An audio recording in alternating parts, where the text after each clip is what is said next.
चलो जाओ देखो कितने प्रदूषक पढ़ लिया ना, तुम्हें बता दो एक बार। बता दो कौन कौन सा प्रदूषक पढ़ लिया। कौन सा? SO2 पढ़ लिया, NO2 पढ़ लिया, PM पार्टिकल पढ़ लिए, ठीक है नहीं। उसके बाद आज हम पढ़ने वाले एरोसोल क्या हो। ठीक है, जब देखो एरोसोल देखो तो क्या हो एरोसोल समझ लो। CPCB गाइडलाइंस में जो प्रदूषक दे रखे हैं ना, उसे एक एक स्टडी कर रहे हैं ताकि एनवायरनमेंट को अच्छी तरह समझा जा सके। अब ध्यान लगाओ इधर, ठीक नहीं तो यहाँ नहीं ध्यान लगाओगे फिर से दोगे मेरे को। एरोसोल, अब समझो एरोसोल क्या हो। हम ना CPCB की गाइडलाइंस के अंदर जितने भी 12 प्रदूषक दे रखे हैं, 12 के 12 प्रदूषक है ना, हम एक एक को पकड़ के स्टडी करने की कोशिश करें जो ज्यादा घातक, जो पर्यावरण को ज्यादा नुकसान पहुंचाते हैं, जो सरकार के सिर में दर्द किए हुए, सरकार की नीतियों को प्रभावित करते हैं, उन सारे प्रदूषकों को हम पढ़ने वाले, स्टडी करने वाले। हमें पढ़ेंगे एरोसोल क्या हो, जिसे बोलते हैं एरोसोल। एरोसोल के लिए सरकार के द्वारा कौन सा मिशन चलाया गया, एरोसोल कहाँ कहाँ नुकसान पहुंचा रहा, एरोसोल आ कहाँ रहा, एरोसोल हो क्या। पहले पढ़ेंगे एरोसोल हो क्या, और दूसरे नंबर पढ़ेंगे जो एरोसोल है ना, जो एरोसोल हो क्या, दूसरे नंबर पर एरोसोल का स्रोत क्या है, फिर एरोसोल का प्रभाव क्या क्या पड़ रहा है, समझ गए। पढ़ेंगे, उसके बाद हम समझेंगे अगर इसे प्रभाव पड़ रहा इसका तो सरकार के द्वारा कोई कदम उठाया गया, और वैश्विक सरकार के द्वारा कौन सा कदम उठाया गया, फिर भारत की सरकार के द्वारा कौन सा कदम उठाया गया, समझ गए। एरोसोल के बारे में वो कौन सा प्रोग्राम चल रहा है, क्या वहां तो कोई सवाल पूछ सकते। हाँ अब ध्यान से सुनना, एरोसोल हो क्या। तुमने PM पार्टिकल के बारे में सुना था, तो जो PM पार्टिकल थे ना, ये PM पार्टिकल तभी महीन प्रकार के कण हो, ये भी हवा में झूलते रहते हैं। ये कण भी ऐसे हो जो हवा में झूलते रहते हैं, ये कण भी ऐसे हो जो हवा में झूलते रहते हैं, हवा में बने रहते हैं, आया समझ लो। और इनके वही स्रोत जो SO2 के NO2 जो PM पार्टिकल के स्रोत है ना, वही स्रोत। बस इतनी खास बात हो इनकी, इनके आकार पर निर्भर कर। इनका आकार PM पार्टिकल का तो आकार जो हो 2.5 से लेकर और 10 से लेकर कम हो। उसके बाद इनका आकार 1 माइक्रोन से भी कम हो। इतने आकार, इतने महीन कण हो। ये PM पार्टिकल से भी महीन हो जो एरोसोल हो। समझ में आ बात है। ये हवा में झूलते कण हो, हवा में झूलते कण। दूसरी खास बात क्या हो, कण होते हैं। दूसरी खास बात ये होगी, पहली खास बात है इन कणों की दूसरी खास बात होगी ये ना PM पार्टिकल से भी, इनका आकार PM पार्टिकल से भी कम हो। सारा खेल आकार का, ठीक। इनका जो आकार होगा, इनका जो आकार होगा ना, इनका जो आकार होगा ना, एक माइक्रोन से भी कम होगा, 1 माइक्रोमीटर से भी कम होगा, से भी कम आकार वाले कण होंगे। अब जरा मुझे बताओ, जिनका आकार PM पार्टिकल से भी छोटा होगा, ये तो तुम्हारी नसिकाओं में प्रवेश करते हुए तुम्हारे शरीर के ना उन सूक्ष्म अंगों तक पहुंचते होंगे जहां तुम्हें तरह तरह के नुकसान पहुंचाते होंगे। तो ये तो तुम्हें और भी नुकसान पहुंचाते हैं, तो तुम्हारे लिए और भी घातक होंगे। जो एरोसोल, इन्हें बोलते हैं एरोसोल। इन्हें समझना हो क्या है, कहाँ से मिलते हैं, कैसे, कौन से इनके स्रोत क्या होंगे। तो समझना चाह रहे तुम क्या होते हैं, क्या नहीं होते हैं, ठीक। तो हम समझते हैं ये क्या होते हैं कि खास बात होगी, बहुत छोटे होंगे। जब बहुत छोटे होंगे तो लंबे समय तक हवा में रहती है। इनकी खास बात हो, ये लंबे समय तक हवा में, आकार बहुत कम होगा इनका, 1 माइक्रोन से भी कम होगा, और ये ना लंबे समय तक। तीसरी खास बात होगी इनकी, ये लंबे समय तक हवा में रहते हैं। ये लंबे समय तक हवा में बने रहते हैं। ये खास बात होगी एरोसोल की। समझ में बात है। बहुत महीन कण हो, बहुत छोटे हो, इतने महीन और इतने छोटे होने, इनका आकार 1 माइक्रोन से भी कम हो। अगर ये शरीर कोशिकाओं में पहले पहुंच जाते हैं, जो तुम्हारे नाक और कान में जो फिल्टर लगे हुए ना, वे भी काम नहीं करते इनके अंदर।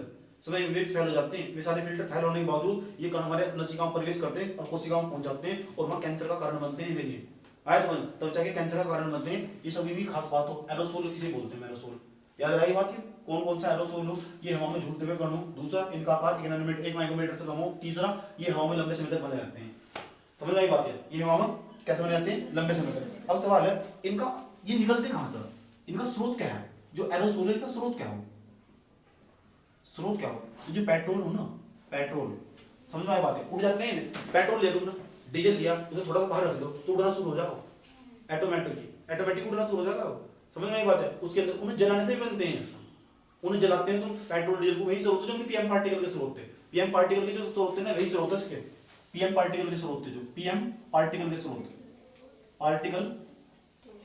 के स्रोत।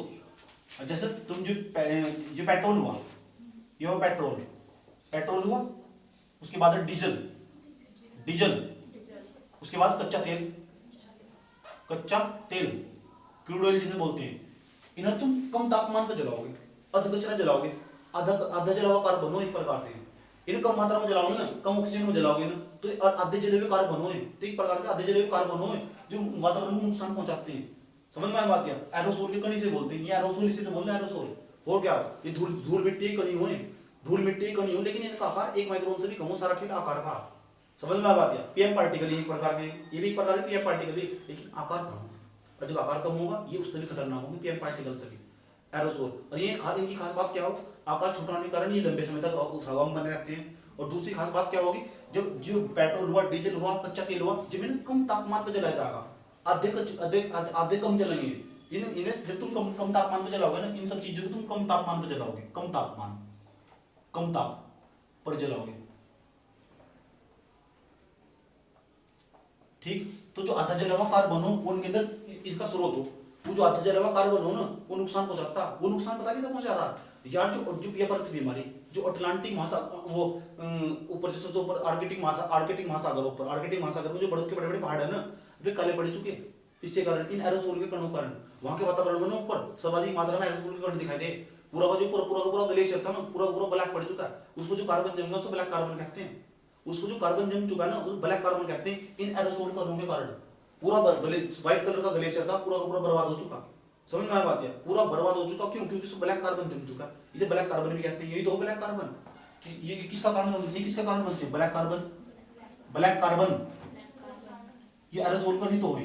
अरे एरोसोल कण हो क्या, जो पेट्रोल, डीजल, जो कच्चा तेल हो, ऐसा समझ, जब तुम जलाते हैं कम तापमान पर जलाते हो, तो जो आधे जले हुए कार्बन के कण हो ना, वही जाकर ऊपर ग्लेशियर पे जाकर चिपक जाते हैं और वही कठिनाई पैदा करते हैं। हमारे यहाँ हवा में मौजूद, समझ आई बात है, हवा में लंबे समय तक बने रहते हैं, झूलते रहते हैं हवा में।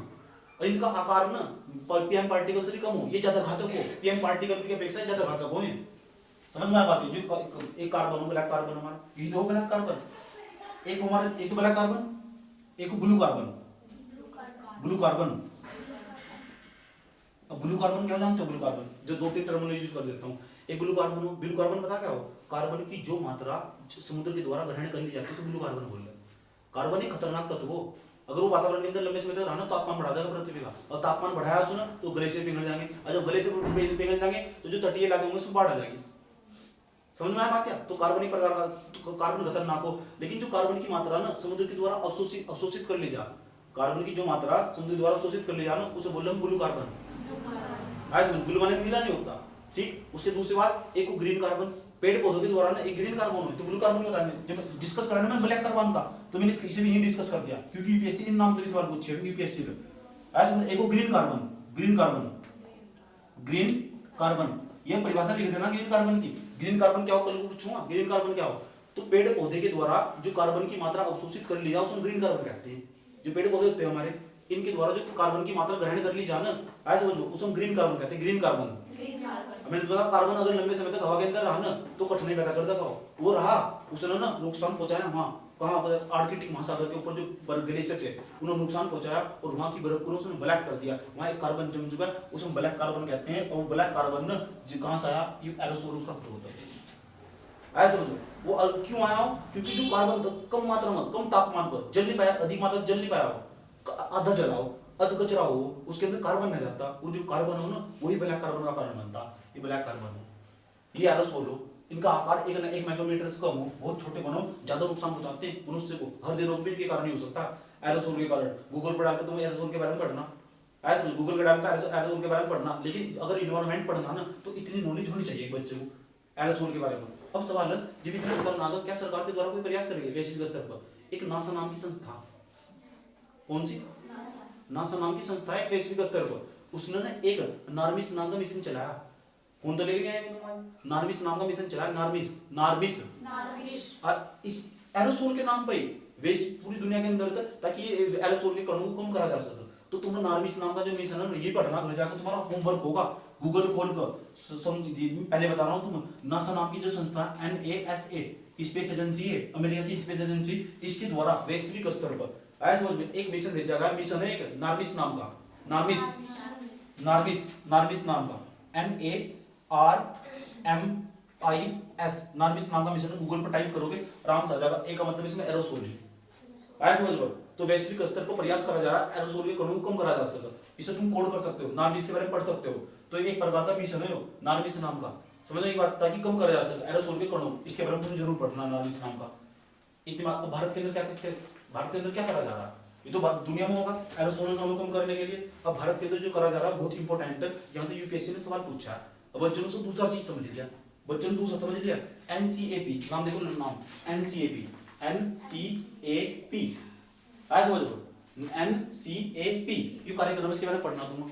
तो जब तुम इसके बारे में पढ़ोगे तो नेशनल क्लीन एयर प्रोग्राम, राष्ट्रीय स्वच्छ वायु कार्यक्रम, ये समझते हैं, लेकिन ये नहीं है इसका मतलब। इसका मतलब एक दूसरा भी है, पेपर में ये एनसीएपी के नाम से क्वेश्चन आया, पूरी फुल फॉर्म में लिखी हुई थी, तो बच्चों ने वही लिख दिया राष्ट्रीय स्वच्छ वायु कार्यक्रम, उसके बारे में छाप दिया। लेकिन हम क्या सकता है, ये वो हो गया दूसरा, हो सकता है एरोसोल में नेशनल, आया समझ लो, यू क्लीन, ये एरोसोल, एरोसोल के लिए प्रोग्राम है, राष्ट्रीय स्तर पर ना एरोसोल के लिए प्रोग्राम है एनसीएपी। तो एरोसोल के बारे में ये प्रोग्राम है, इसके बारे में तुम पढ़ना, ये किसके द्वारा चलाया जा रहा है, समझ नहीं बात। तो दो कार्यक्रम के बारे में होमवर्क जब पढ़ने को, एक तो नासा का जो नार्मिस मिशन चलाया गया एरोसोल को कम करने के लिए वैश्विक स्तर पर क्या प्रयास किए गए, नार्मिस नाम का मिशन है, और दूसरे नंबर पर भारत के अंदर क्या प्रयास किए गए, एनसीएपी नाम का एक प्रोग्राम चलाया जा रहा है। किसके द्वारा चलाया जा रहा है ये बात पता करनी। चार संस्थाएं इसके अंदर मौजूद है, चारों का नाम तुमको पता होना चाहिए, चार संस्थाओं ने मिलकर चलाया। तुमको नहीं मिला तो फिर मैं कल बताऊंगा, तुमको कल वाली क्लास में जिक्र कर दूंगा इसका, पढ़ो इसके बारे में। एक किसके बारे में, एनसीएपी के बारे में, राष्ट्रीय स्तर पर, जो राष्ट्रीय स्तर पर हमारा, ये राष्ट्रीय स्तर पर, इसके बारे में जरूर पढ़ना। तुम गूगल पर जाओगे, अगर ये नहीं पढ़ा ना तो न्यूज में तुम्हारे नोट्स दूर हो जाएंगे। जब एरोसोल की बात करें तो एरोसोल की सारी बात करते हुए नहीं, एरोसोल कितना खतरनाक हो तुम बता दिया। राष्ट्रीय स्तर पर एक प्रोग्राम चला जाए, राष्ट्रीय स्तर प्रोग्राम चला जाए एनसीएपी का, national clean aerosol programme. Aerosol aerosol तुम बताइए एरोसोल हो क्या, हवा में झूलते हुए कण हो, इनका आकार 1 माइक्रोमीटर से कम हो, अगर ये हवा में लंबे समय तक रहे तो प्रदूषित हो जाएंगे, आकार भी इनका पीएम पार्टिकल से भी कम होंगे। नेशनल स्तर पर जो एक स्पेस एजेंसी, उसके द्वारा नार्मिस नाम का मिशन चलाया गया, और जो नार्मिस नाम का मिशन चलाया गया ना, ये चलाया गया वैश्विक स्तर पर। और तुम पढ़ना, नासा नहीं चलाया, किसी और ने चलाया हो, ये मिशन चलाया गया, नार्मिस नाम का मिशन भेजा गया है क्यों, एरोसोल को कम करने के लिए। समझ में आ बात? तो इसके बारे में तुम्हें पढ़ना, नार्मिस नाम का मिशन है, ये किस तरह चलाया और क्यों चलाया गया, इसका पूरा नाम लिखना तुम्हें अच्छे तरीके से, तमीज से। नहीं मिला तो कल मेरे से पूछोगे, बात समझ में आई। और ये जो एनसीएपी का जो प्रोग्राम चलाया गया, कौन सी संस्थाओं के द्वारा चलाया गया, तो कौन सी संस्थाएं, उनका नाम, कौन कौन सी संस्था द्वारा, एनसीएपी का 4 संस्थाओं ने मिलकर चलाया, चारों संस्थाओं का नाम लिखना तुम, शायद समझ लो, कोई दिक्कत यहाँ तक, क्योंकि उनका नाम पूछा ना। ये प्रोग्राम किसके द्वारा चलाया जा रहा है, एरोसोल को कम करने के लिए।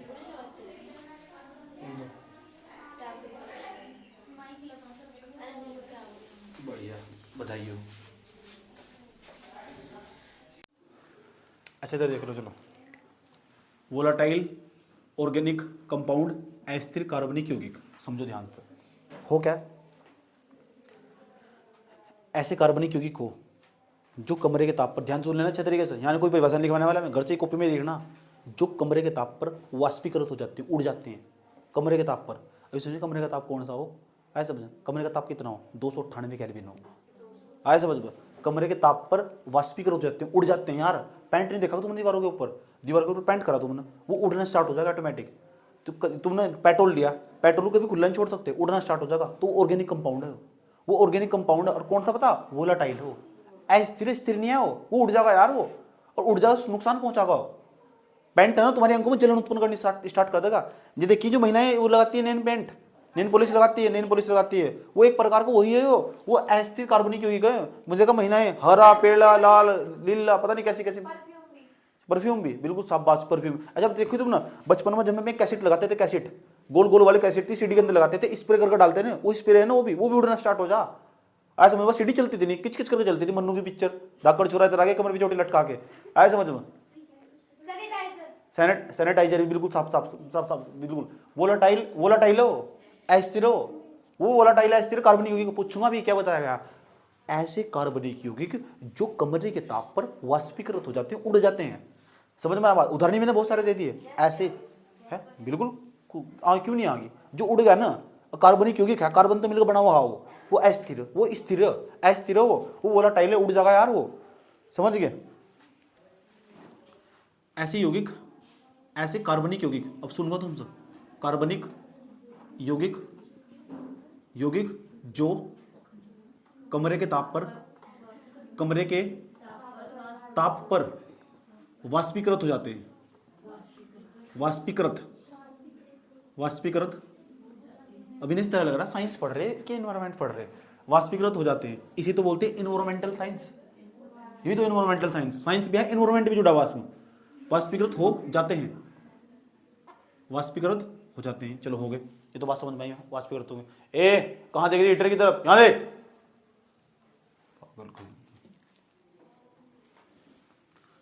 नुआई बेटे के लिए जन्म मिली तू ना सारा बदला करा तेरे तो जितना बढ़ना तो ये बढ़ना ठीक है तो मैं देख लूँगी सोर्स। अब सवाल है स्रोत कहाँ से, ये जो बोला जो अस्थिर कार्बनिक यौगिक हो आते कहाँ से, सोर्स क्या है इसका। ठीक देख परोली भी ध्यान लगाए सुननी तो मास्टर खतरनाक हो रहा है। अस्थिर जो अस्थिर कार्बनिक यौगिक है ना, ठीक नंबर फर्स्ट इनका सोर्स देख लो क्या हो। नंबर फर्स्ट एक तो हाइड्रोकार्बन है, एक नैन पॉलिस हो, नैन पॉलिस एक तो हाइड्रोकार्बन हो, जितने भी हाइड्रोकार्बन हो चाहे। और हाइड्रोकार्बन में पता कौन कौन से आएंगे, जितने भी हाइड्रोकार्बन में एथेन हो, ब्यूटेन ब्यूटेन का नाम सुना है, ब्यूटेन। पेट्रोल का नाम सुना है, पेट्रोल आया समझ में। डीजल डीजल कच्चा तेल, ये सब पता किसके बने हुए, हाइड्रोकार्बन के बने हुए हो। अच्छे का मतलब हाइड्रोकार्बन हो, जितने भी हाइड्रोकार्बन। अब तुमसे सवाल पूछूंगा और तुमसे पूछूंगा कि ये बता मुझे ये अस्थिर कार्बनिक यौगिक है नहीं है। फिनोल का नाम सुना है, फिनोल का, बेंजीन का नाम फिनोल का, ये घर में यूज करते हैं। वो वोलेटाइल हो, अस्थिर हो, लेकिन नुकसान पहुंचाता हो। तुम नुकसान किसे पहुंचा, पर्यावरण को नुकसान पहुंचा रहा हो। वो कीटनाशक को मार नहीं देता हो, मार नहीं देता। तो यही तो बात बता रहा हूं मैं तुम, यही तो हमारे वोलेटाइल है, अस्थिर कार्बनिक यौगिक हैं, ये नुकसान पहुंचा रहे पर्यावरण को। कीटनाशक दवाई नहीं यूज कर रहे हम, खटमल मारने की दवाई यूज करते, मच्छर मारने की दवाई यूज नहीं करते हम। आए समझ में, यूज नहीं करते क्या। तो वही तो हमारे अस्थिर जो हम दवाई यूज करें भाई तो अस्थिर कार्बनिक यौगिक। चलो इतनी बात बताओ, समझ में नहीं आई। उसके बाद बताओ नैन पॉलिस, इसे जरूर लिखूंगा मैं। हाँ एक बार में किसी नैन पॉलिस आ रहा भी इसी हो रहा हूँ। नैन पॉलिस हुआ, नैन पेंट हुआ, जो भी तुम लिखना उड़ जाते नहीं उड़ाते। पेंट हुआ, पेंट घर में जो पेंट करते हैं, पेंट करते नहीं, पेंट करते स्प्रे करते हैं, स्प्रे कौन लगा के स्प्रे, स्प्रे ये सब ये इसके यहाँ है। वोलेटाइल है यार, ये सैनिटाइजर लिख दो तुम, परफ्यूम लिख दो, कोई दिक्कत नहीं है। यू बताओ, और तुम सर्च भी करना थोड़ा सा, गूगल पर डाल लो और थोड़ी सी मेहनत करनी सीखो। वहां देखो अस्थिर कार्बनिक यौगिक कौन कौन से हो, मैंने तुम्हें बता दिया। एक तो हाइड्रोकार्बन जितने भी होंगे, पेट्रोल डीजल हुआ, आए समझ में, पेट्रोल डीजल कच्चा तेल हुआ, क्रूड ऑयल, याद रही बात है, क्रूड ऑयल है, कच्चा तेल है। जो बात करनी मेरे साथ करो, उसके साथ बकवास मत छेड़। दवाई अगर वह दवाई है ना, रखने के बाद वह वाष्पीकृत हो जा रही है तो पक्की बात है अस्थिर कार्बनिक यौगिक। आया समझ, मैंने परिभाषा ऊपर लिख दी, ऐसे कार्बनिक यौगिक जो कमरे के ताप पर वाष्पीकृत हो जाते हैं। जितने भी हाइड्रोकार्बन है वाष्पीकृत होना स्टार्ट हो जाते हैं। नैन पॉलिस हुई, पेंट हुआ, स्प्रे हुआ, सारे वाष्पीकृत हो जाते हैं, इसलिए अस्थिर कार्बनिक यौगिक है। समझ में आ बात है, इसलिए कौन से हैं, अस्थिर कार्बनिक यौगिक। अब सवाल है यार, ये जब अस्थिर कार्बनिक यौगिक ये नुकसान पहुंचाते हैं, हाँ ये नुकसान पहुंचाते हैं। फिनेल के पास छोटे छोटे बच्चों को नहीं पहुंचाना चाहिए, नुकसान पहुंचाओगा, छूना चखना नहीं चाहिए ना। सुन लो ध्यान से अच्छे तरीके से। अब इसके बाद इस तो कौन कौन सी बीमारी होगी,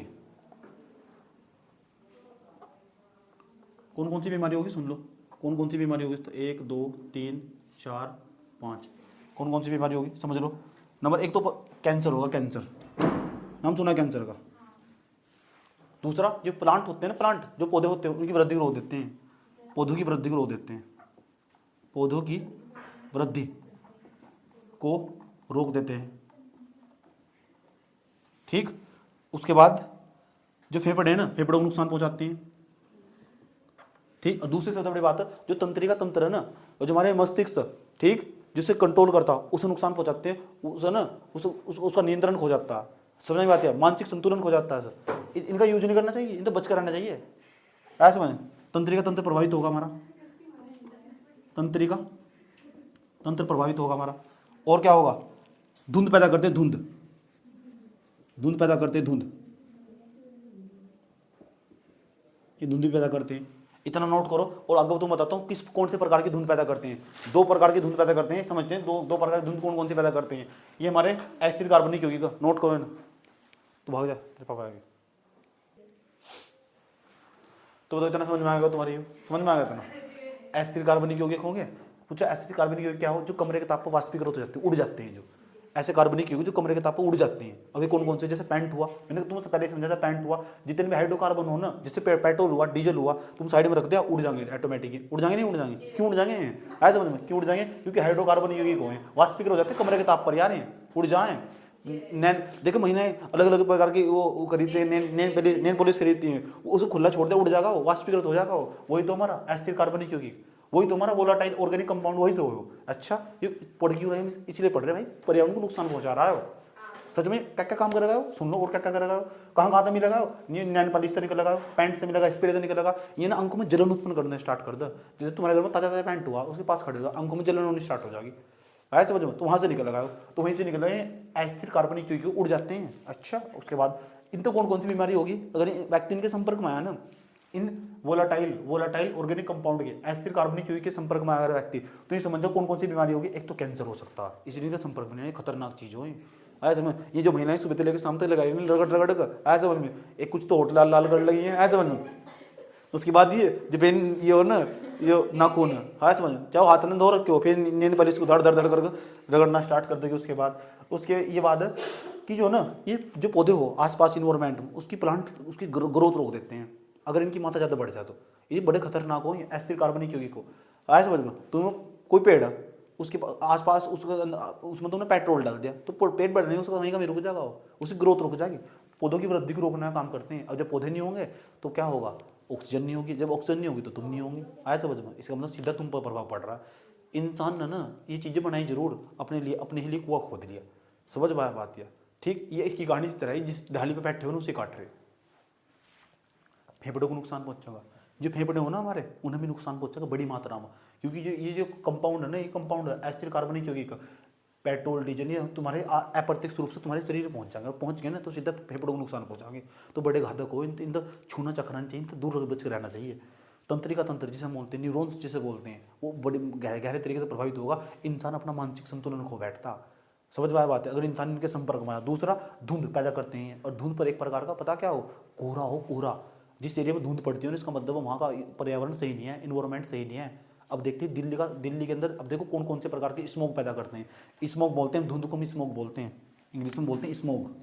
क्या बोलते हैं, और स्मोक दो प्रकार का हो। अब समझते हैं स्मोक दो प्रकार का कौन कौन सा हो, इधर समझ में आया बात। या अब यूपीएससी यहाँ तक सवाल निकाल चुका, पक्की बात है 100% अस्थिर कार्बनिक यौगिक क्या हो। ठीक, अस्थिर कार्बनिक यौगिक क्या हो, यूपीएससी यहाँ तक सवाल निकाल चुका। अब हम समझेंगे अस्थिर कार्बनिक यौगिक हो क्या। ये साइड में यहाँ अस्थिर कार्बनिक जो यौगिक हो ना, इससे जो धुंध पैदा हो, कौन कौन सी धुंध पैदा हो, मैं यहाँ समझा रहा हूँ कौन कौन सी धुंध पैदा हो। धुंध दो प्रकार की हो, समझते स्मोक दो प्रकार का हो। स्मोक जो हो, इन जो वीओसी है, वोलाटाइल ऑर्गेनिक कंपाउंड है, अस्थिर कार्बनिक यौगिक, इन तो धुंध बनती है। अब दिखाता हूँ तो धुंध कैसे बनती है, अब ध्यान से सुन लेना धुंध कैसे बनती है। स्मोक,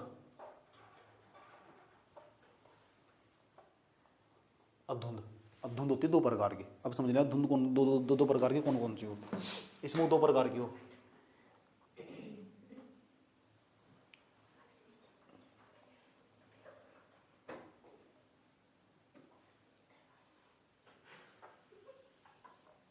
हे चुप, स्मोक दो प्रकार की हो। अब दो प्रकार की कौन कौन सी हो, नंबर फर्स्ट समझो, एक तो सल्फर युक्त स्मोक, सल्फर युक्त, उसमें सल्फर होगा, पक्की बात है, इधर समझ लो, सुनूंगा मैं तुमसे।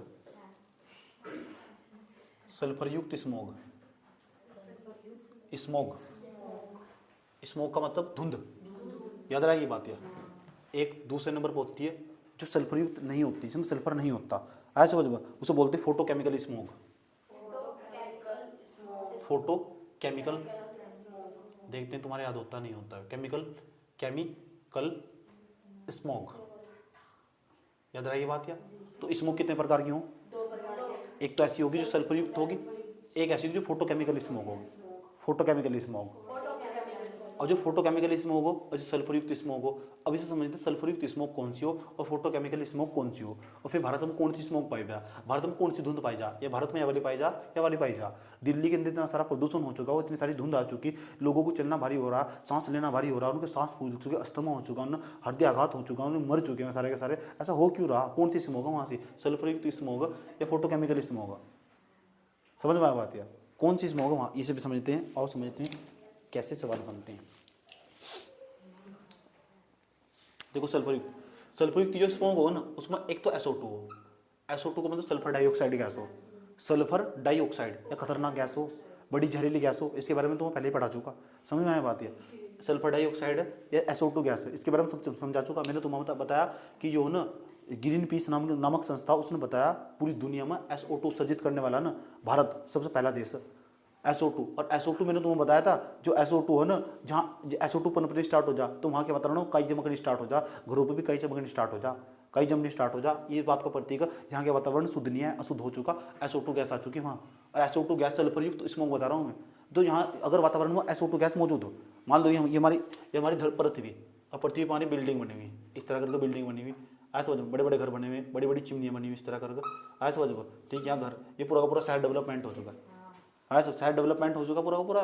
तो इसके वातावरण में समझ लो SO2 मौजूद है, यहाँ वातावरण में SO2 मौजूद है, SO2 सल्फर डाइऑक्साइड गैस मौजूद है, सल्फर डाइऑक्साइड गैस मौजूद है। जो सल्फर डाइऑक्साइड गैस मौजूद है ना, उसके साथ साथ ना इसमें तुम बता, जल तो हर जगह पाई जा, H2O, क्योंकि धुंध नहीं पड़ती, धुंध पड़ती है उसमें H2O मौजूद हो, H2O मौजूद है।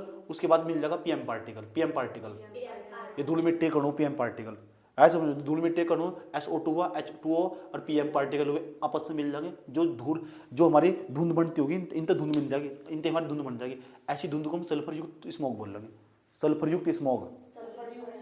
एक तो सल्फर डाइऑक्साइड होगा, जल होगा, PM पार्टिकल होगा। अब पता क्या होगा, सर्दियों में, ये सर्दियों में पाई जा, ऐसी जो धुंध हो सर्दियों में पाई जा। लंदन स्मोक भी से बोल रहा, पूरा लंदन शहर बर्बाद कर दिया ऐसे वाली स्मोक होना, जो सल्फर युक्त है ना, ऐसी पाई जा वहाँ लंदन में। जो पापा की परियां धुंध में भागी फिर हो जा, ऐसे समझ में, सुन लो ध्यान से अच्छे तरीके से। तो जो सल्फर युक्त स्मोक है ना, वो कभी ऊपर नहीं जा पाता। जो सूर्य का प्रकाश पड़ता है ना, सुन लो, जो सूर्य का प्रकाश पड़ता, जो सूर्य का प्रकाश पड़ता, जो सूर्य का प्रकाश है ना, वो ऊपर आ ही नहीं पाता, क्योंकि वहाँ सूर्य प्रकाश नहीं पहुंचता। जब सूर्य प्रकाश नहीं पहुंचता ना, तो जो पानी ना वाष्पन को ऊपर नहीं उड़ पाता। जब पानी वाष्पन को ऊपर नहीं उड़ता, ये धुंध नीचे फंसी रह जाती है, इसी एरिया फंसी रह जाती है। क्या क्या होगा वहां से, उसके अंदर SO2 होगा, जल होगा, और PM पार्टिकल होगा, धूल मिट्टी कण जिसे बोलते हैं, आपस में मिल जाएंगे और धुंध का निर्माण कर देंगे, और पूरी सड़कों को ब्लॉक कर देते हैं। आज पूरी सड़कें ब्लॉक करते हैं, दूर तक का दिखाई देता है, इतनी दूर तक का व्यक्ति नहीं दिखाई देता, इतनी दूर तक 4 मीटर की दूरी पर इंसान अपनी पति पत्नी को नहीं पहचान सकता, इतना बुरा हाल हो जा। समझ में आया बात यार? ठीक, कोई दिक्कत है यहाँ पर? तो पता सल्फर युक्त स्मोक पता लग चुका का। इसे हम लंदन स्मोक भी बोलते हैं, लंदन स्मोक। लंदन में ना इमरजेंसी लगानी पड़े ना, इस तो बचने के लिए इतना प्रदूषण हो, लंदन में इमरजेंसी लगानी पड़े, इमरजेंसी भी स्मोक इमरजेंसी लगानी पड़े, धुंध इमरजेंसी लगानी पड़े, ताकि कोई इशारा कर दिया जाए सरकार के द्वारा, आज के बाद कोई अपने घर से बाहर नहीं निकलने का। आए समझ में? क्योंकि इनकी हालत बहुत बुरी हो, और ये तुम्हारे शरीर में पहुंच गए ना, तो इतने बड़े बड़े फोटो डाल देंगे, इतने खतरनाक कण हो, इतना धुंध हो, इतना खतरनाक कण इसके अंदर मौजूद हो, ऐसी दिल्ली के अंदर मौजूद हो। समझ में आया बात? यार संस्थाओं ने क्या बताया, ये बताया कि वहाँ की जो हवाएं है ना, हवाएं हवाओं बाहर सड़कों पर नहीं है, पर्यावरण बाहर नहीं गंदा है, घर के अंदर भी पर्यावरण गंदा है वहाँ। समझ में बात? यार अगर तुम बेड पे पड़ के सो रहे हैं ना, रजाई तुमने डाल रखी, तो उसके अंदर जो तुम्हें सांस आ रही है, ये समझ जाओ तुम PM पार्टिकल तुम्हारे भीतर जा रहे हैं, और वे तुम्हें नुकसान पहुंचा देंगे। प्यारे पार्टिकल नहीं है, PM पार्टिकल है, प्यारे पार्टिकल।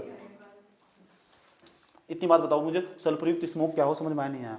भारत में या कम पाई जा, भारत में सर्दियों में पाई जा, सर्दियों में यही मिलेगी भारत के अंदर। लेकिन जो फोटोकेमिकल स्मोक हो, अभी फोटोकेमिकल का मतलब हो, फोटो का मतलब ही हो सूर्य का प्रकाश होगा वहां से। अभी से समझ लो सूर्य का प्रकाश कैसे होगा, ये भी एक स्मोक हो। यहाँ पता कौन सी गैस काम करने वाली होगी? NO2, नाइट्रस ऑक्साइड हो। या हंसाने वाली गैस भी से बोलो, NO2 गैस को हंसाने वाली गैस में से उसके बाद सुन लो ध्यान लगा कर, इसमें क्या होगा, इसमें जो VOC है ना वो मिल जाएगा। अभी VOC क्या हो, ये VOC देखो समझाया, एसिटिल कार्बनिक यौगिक को मिल जाएगा। समझ देखो वहाँ SO2 था, यहाँ सुन लो इधर VOC है।